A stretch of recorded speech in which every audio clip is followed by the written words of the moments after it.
In '06, your stand-up, the Pimp Chronicles Part 1 is regarded by many as undeniable classic. Like we all sit here with lines. The culture got the lines line by line. Could you sit here and say honestly that that's the best stand-up over the past 21 years, 25 years? Could I say that? I know you would say that. But do you agree with that?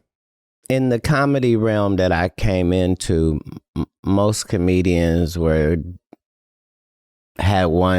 a great set, and they would do that set for years and years and years, no matter where they were, just year after year after year. And it was hard to beat those comedians with those jokes that they always did. And I just wanted to do a brand new hour of material as often as God allowed me to have that point of view. So now that I'm only concerned if it's my best. You know what I mean? Like I know that it was monumental, and I know that there were certain reasons for that, because I worked hard to get it to that level. I had already done 4 or 5 specials before that one. You know, I needed that one to really go in Atlanta. I needed this to really do what it did. I needed to take this foundation, and it was a bridge piece from my work in film to my stand-up and marrying a concept, you know. There's a lot of stuff that Prince and I used to just discuss artistically, the importance of always looking different, sounding different, being different presentation, every project, giving it to your best. But I'm honored that people love it. I know it was a great special for me personally, but I'm not in charge of any of that. So let me ask a different question. As a player, I go back and watch film. Yes. I'll go back and watch the past 20 years. Now, I might add the last 30 years, right? And I always try to see what was my impact and within those 30 years. Yeah. Right? How much of a real impact did I really have stepping into this new realm of space? Yeah. Do you look back at Pimp Chronicles Volume 1 and watch other footage and videos and shows and sit there and say, damn, maybe that can slide up here with that one? Do you reorder in your mind a lot of the work that's out there when you reflect back on 25 years?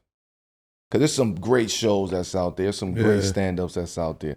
But when you have the eye that you have now. You're just talking about watching personal film. Just watching personal film. Right. So, I appreciate how prophetic God has allowed me to be in my space. Like I'm having, we're having these conversations comedically about things that later on are really gonna come to pass. Like we're having conversations about how the country feels at this particular moment and what people that are like us are going through, what's popping up on our radar. So I don't have time for frivolous jokes. I'm in a real conversation with this fan base. So it's like that on each one of my specials. I never care less how it's going to do or be received or any of that. I wrote this 9 months ago. Every time. You see what I'm saying? I wrote this 9 months ago about what I thought the future was going to present and placed my jokes and conversation together for that presentation and then toured it around the country and then brought it to you in special format. So, you know what I mean? Like the ones that do magnificent, but from what I heard, they didn't really care for my last special. There were certain critiques about it, but that I don't let that take away from the fact that 13 million people saw it that hour. Right. So you're not going to be able to understand the difference in the numbers that you're even talking. Like, no, Netflix is quite pleased. Yeah. Right. So the whole thing for me is I'm never trying to please anybody other than I'm trying to have an authentic conversation between me and this fan base about my real authentic point of view. You see what I'm saying? Right. Okay. And not being scared to call names if names got to be called, not being scared to be in those real positions with my real career, with my real family, with my real, you know what I mean? Of course, so that's the only way that you can do that and not have any regrets, not ever having like, oh, I wish I hadn't have said, or no, I'm never under the influence of anything. I might be making you feel like that, but that's just for your benefit. Like in real life, it's not like that at all. So speaking, y'all spoke on like a creator's point of view. From a fan's point of view, I feel like when you're ranking great bodies of work, there's like certain marks you got to hit, like quotable lines, like incredible stage set, like certain iconic stand-ups. You remember the outfit they're wearing. Like there's certain things that like, when you're ranking the greatest of all time. So you say, yeah, but the whole thing is... You remember red suit? Right, like you think of red suit, you think of Eddie Murphy, right? Like you think the patent leather joint with Chris Rock. Like there's certain moments that, when you're ranking these like iconic stand-ups, like there's certain boxes I gotta be.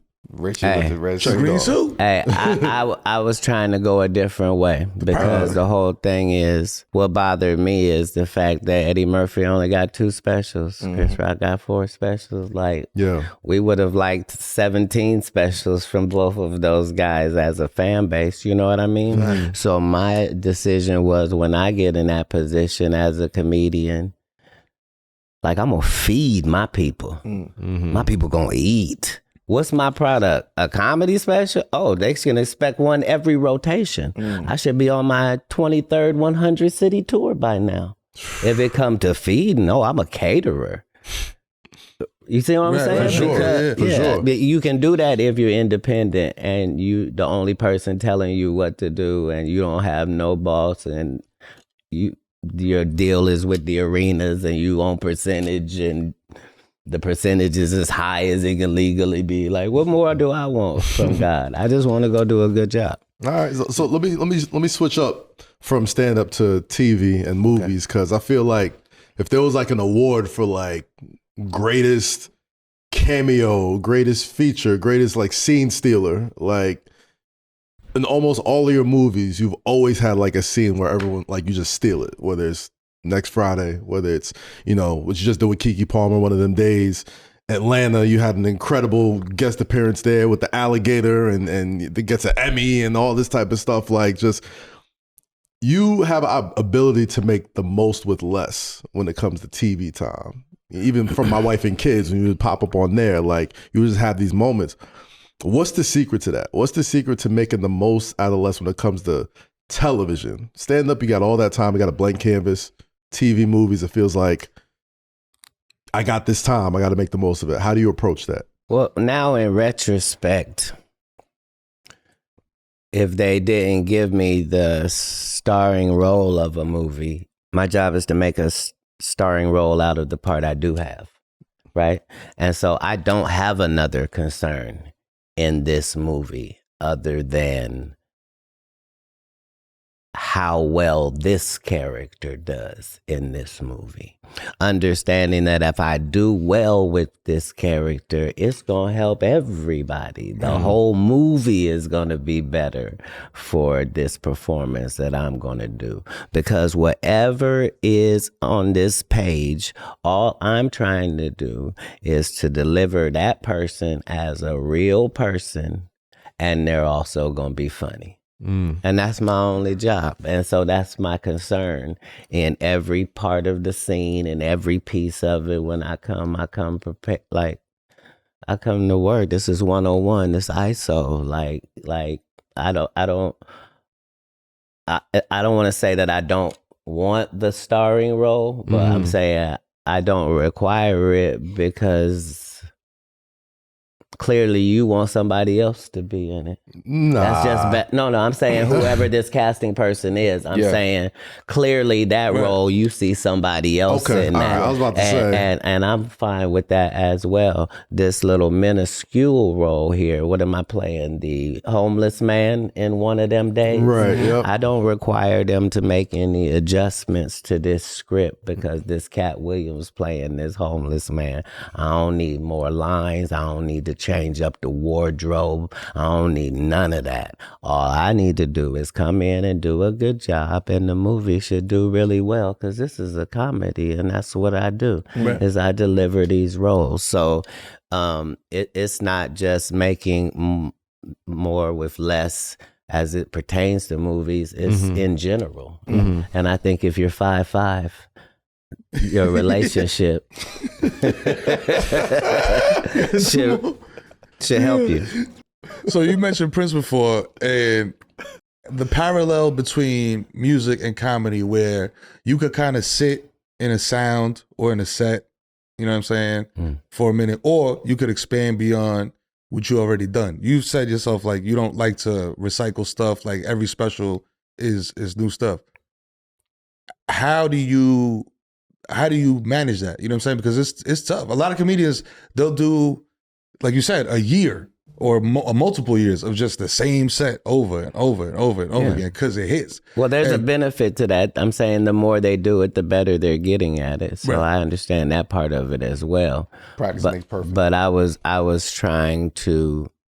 I have a different relationship with my fan base. Like my tickets aren't cheap. Like understand, I'm not just on tour. Like I say 100 cities, like people not understanding it's 100 arenas. They not understanding these things be sold out. They not understanding I don't do no promotion. You can't find a post of me going, hey, St. Louis, I'm on the way to see you guys. Come on out and get some tickets. There's no evidence of any of that. Respectfully, only because I don't need to. The track record is really thorough in your family. Your aunts, your sisters, your cousins, they've all been to a show. Everybody had a great time. It do be worth the money.